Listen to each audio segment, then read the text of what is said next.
Hello, કેમ છો?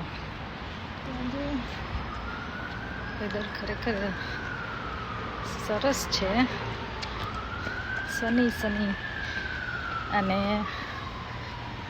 આજે વિચાર્યું કે હું થોડું વોક કરી લઉં ઘરે જતાં પહેલાં.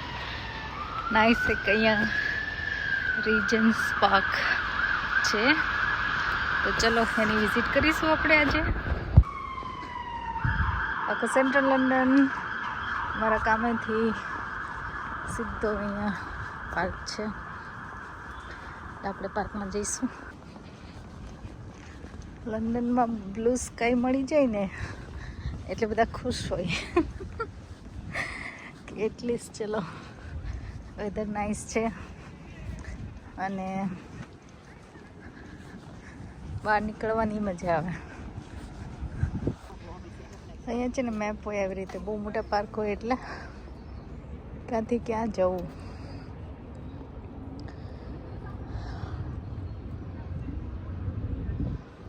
Very nice.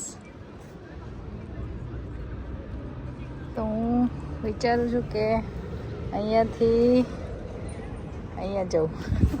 Let's see. Open two public. અહીંયા ઘણી બધી અલગ અલગ વસ્તુ છે અંદર. ઓપન એર થિયેટર છે, લોકો આવીને બેસે, લંચ ને એવું કરે, ફ્રેન્ડ સાથે રિલેક્સ રીડિંગ કરતા હોય. નાનો બ્રિજ છે, નાનો લેક છે, વેરી નાઇસ.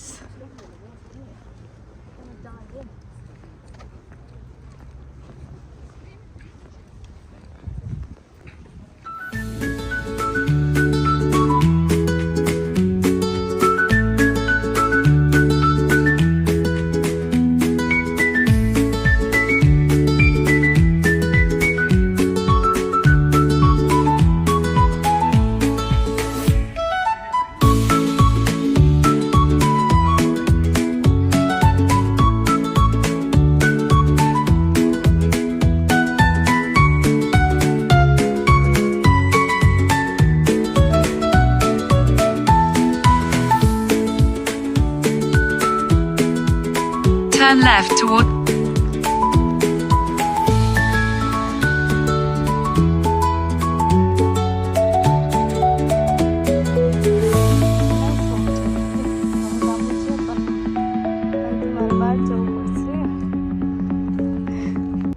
સરસ વેધરમાં વોક કરીને હું પછી નીકળી ગઈ ઘરે જવા માટે અને મારા સ્ટેશન તરફ. તો મળીશું ઘરે. હેલો, કેમ છો બધા? I hope you are doing વેલ. ઘણીવાર શું થાય, તમારી સાથે એવું થયું છે કે તમે કોઈ રેસીપી બનાવવાની ટ્રાય કરો અને સારી ના બને અને પછી તમારો મૂડ ઓફ થઈ જાય કે તમને પછી ફરીવાર એ વસ્તુ બનાવવાની મન ના થાય, ફરીવાર ઘરે બનાવવાનું. એવું થાય છે કે નહીં? એવું મને કમેન્ટમાં જણાવજો. અને એવું થયેલું છે કોઈ વસ્તુ તમે બનાવવાની ટ્રાય કરી હોય, 1-2 વાર ટ્રાય કરો અને ના બને, પછી તમે ગીવ અપ કરી દો કે ના, હવે આ વસ્તુ નહીં બને, હવે હું નહીં બનાવું. એકચ્યુઅલી મારી સાથે પણ એવું થયું છે કે એક તો પાણીપુરી બધાની ફેવરિટ હોય અને મારી પણ છે. પાણીપુરી આમ નામ પડે ને તો મોઢામાં પાણી આવવા માંડે.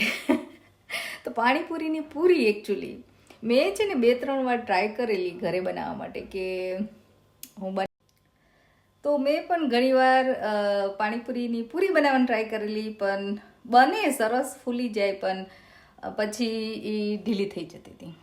તો મારી સાથે આવું થતું હતું. તમે પણ ટ્રાય કરી હોય ને તમારી પાસે આવું થતું હતું તો એકચ્યુઅલી મારી એક ફ્રેન્ડે મને રેસીપી આપી અને કીધું કે આ રીતે બનાવજે અને ટ્રાય કરજે, ડેફિનેટલી બનશે તારથી પાણીપુરી. અને એટલી સરસ બનશે, ક્રન્ચી પણ રહેશે અને ઓઇલ પણ નહીં રહે. તો હું તમને બતાવું. જો મેં આજે પૂરીની ટ્રાય કરી અને એકચ્યુઅલી એટલી સરસ બની છે ને, oh my God, I am so happy.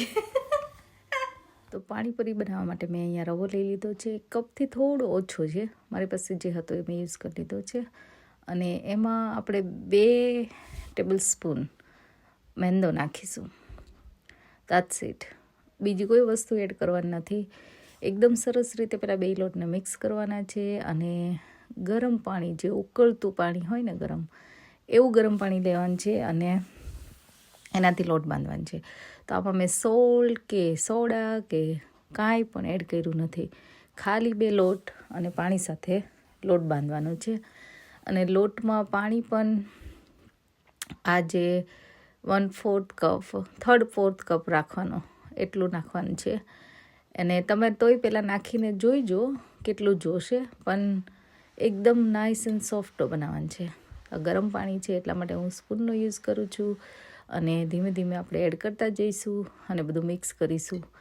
એકવાર પાણી થોડું ઠરી જાય અને પછી આપણે જાતેથી લોટ બધો મિક્સ કરીને બાંધી લેવાનો છે.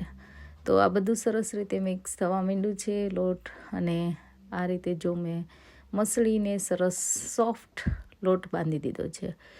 તો આમાં ખાલી મેઇન વસ્તુ એ ધ્યાન રાખવાની છે કે તમારે લોટને થોડો પડ્યો રહેવા દેવાનો છે, લાઈક રેસ્ટ આપવાનો છે. 10-15 મિનિટ પછી મેં લોટ પાછો થોડો મસળી લીધો અને એમાંથી આપણે હવે નાના નાના લુવા બનાવવાના છે. તો થોડી વાર જ મસળીશું. તો આમાં મેં ઓઇલ પણ નથી યુઝ કર્યું. તો હવે આપણે બધા જ લુવા એક સરખા બને, અને પૂરી નાની નાની જ બનાવવાની હોય, મોઢામાં જાય એટલી, બરાબર ને. તો એના માટે આપણે આવા નાના નાના એકદમ લુવા એક સરખા બનાવી લઈશું, અને એમાંથી આપણે સરસ રીતે લોહી બનાવીને પછી પૂરી વણીશું. અને પૂરી વણવાની છે આપણે અલગ શેપની, કે જેથી તમારા મોઢામાં ઇઝીલી જતી રહે, અથવા તો કિડ્સ ખાતા હોય તો પણ ઇઝીલી જતી રહે.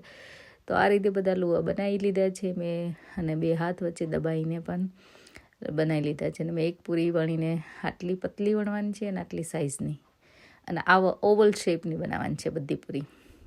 અને કાપડ ઉપર કે નેપકિન ઉપર કે તમારી પાસે જે પણ હોય મસલિન સ્ક્વેર કે ગમે તે ક્લોથ્સ, એની પર બધી જ પૂરી વણીને આપણે મૂકતા જવાની છે. તો મેં બધી જ પૂરી વણી લીધી છે. 15થી 20 મિનિટ થઈ મને આટલી બધી પૂરી બની છે એકચ્યુઅલી. અને બધી મેં લાંબી વણી છે. અને જ્યાંથી આપણે પૂરી આપણે પહેલાં મૂકવાનું ચાલુ કર્યું ત્યાંથી લઈને આપણે તળવાનું પણ ચાલુ કરીશું. તળવામાં ખાસ એ ધ્યાન રાખવાનું છે કે ઓઇલને એકદમ મીડિયમ તાપે ગરમ કરવાનું છે, ધીમે ધીમે.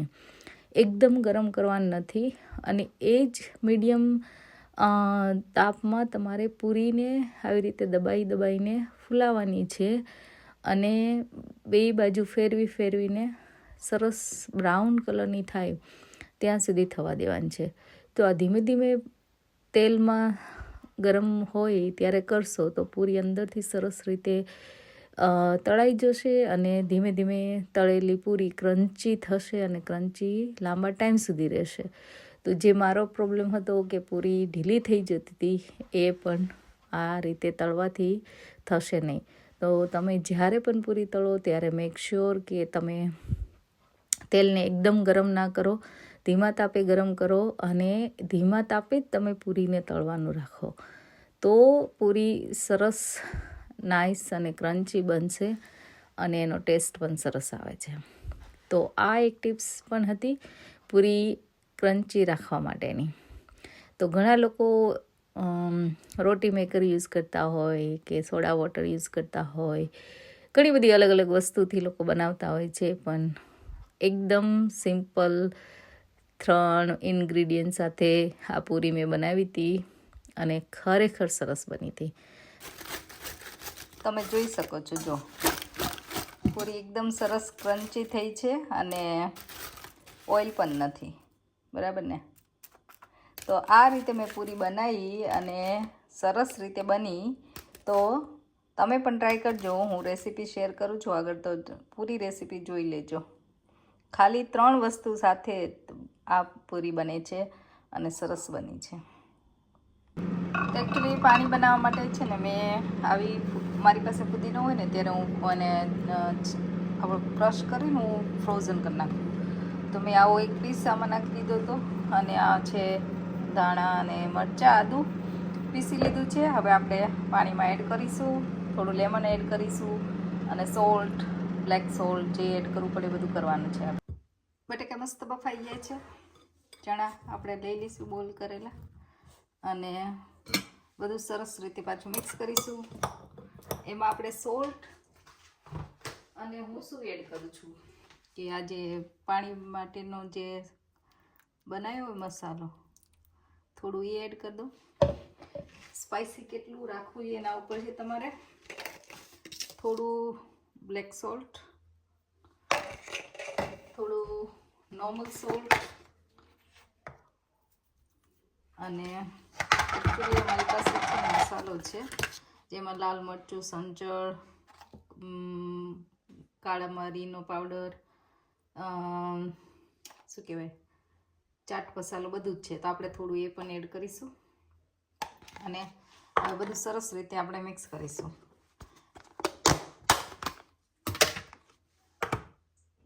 તો આમાં મેં લેમન અને ધાણા એડ કરી દીધા છે અને આ પાણીપુરીનો મસાલો મસ્ત થઈ ગયો છે રેડી.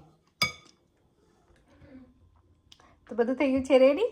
મસાલો, આ મસ્ત પાણી તમે જોઈ શકો છો, મસ્ત ગ્રીન કલર અને પૂરી હજી કડક જ છે હો.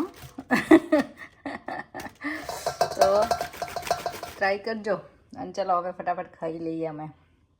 તો હવે મેં થોડી તૈયાર પૂરી પણ હતી જે મેં તળી લીધી હતી અને એમાં હું દહીં પૂરી બનાવવાની હતી. કમલેશને પાણીપુરી ઓછી ભાવે તો એના માટે દહીં પૂરી બનવાની હતી. સેમ મસાલો મેં યુઝ કર્યો છે પૂરીમાં અને એમાં મેં ઓનિયન લઈ લીધી છે. બધામાં ઓનિયન નાખ્યા પછી આપણે બધી ગ્રીન ચટણી કે રેડ ચટણી તમારી પાસે જે હોય અવેલેબલ એ નાખવાની છે કે એડ કરવાની છે અને બધી પૂરી આપણે આ રીતે ભરીને તૈયાર કરવાની છે. ઓનિયન એડ કર્યા પછી હવે હું એડ કરી દઈશ ગળી ચટણી બધામાં સરસ. અને તમારી પાસે ગ્રીન ચટણી હોય તો એકચ્યુઅલી તમે યુઝ કરી શકો છો. મારી પાસે હતી પણ મેં ડીફ્રોસ્ટ કરી નથી તો આજે મેં યુઝ કરી નથી. અને મસાલો પણ એકદમ સરસ અને સ્પાઇસી હતો એટલે મેં જરૂર પણ નથી. હવે એમાં થોડું સ્વીટ દહીં મેં બનાવ્યું હતું. દહીંમાં થોડી સુગર નાખી હતી અને એને ફેટી લીધું હતું સરસ સ્મૂથ અને થોડું ઢીલું બનાવ્યું હતું આવી રીતે પોર થાય એટલા માટે. અને બધી પૂરીમાં આપણને દહીં તમને વધુ ઓછું જેટલું ભાવતું હોય એટલું ભરવાનું છે. વધારે ભાવતું હોય તો તમે વધારે પણ ભરી શકો છો અને ચોઈસ તમારા પ્રમાણે. એના ઉપરથી આપણે ઝીણી સેવ નાખીશું સરસ, જે નાયલોન સેવ કહેવાય, હા, એડ કરીશું અને બધી જ પૂરી થઈ ગઈ છે મસ્ત રેડી. એની ઉપર તમે ચાટ મસાલો, થોડા ધાણા બધું જ એડ કરી શકો છો પણ મેં બધું મસાલામાં એડ કરેલું હતું એટલે મેં ઉપરથી કંઈ એડ કર્યું નથી. પણ આ થઈ ગઈ છે દહીં પૂરી મસ્ત રેડી. તો કોને કોને દહીં પૂરી ભાવે છે એ પણ કમેન્ટમાં જણાવજો મને. ચાટ શું થયું? તીખું લાગ્યું તને? સ્નેવ બરાબર? પૂરી કેવી લાગી? તમારે? સ્પાઈસી કિક આવી ને મજા આવી ને. સ્પાઈસી કિક મજા આવી. જો સ્પાઈસી આ રેડ ચટણી અંદર નાખી એટલે ન લાગે એટલી સ્પાઈસી. તમારે? દહીં પૂરી. પાણીપુરી નહીં, દહીં પૂરી. એમને જો દહીં પૂરી ભાવે. આવે કમલેશને પાણીપુરી કરતા હે ને.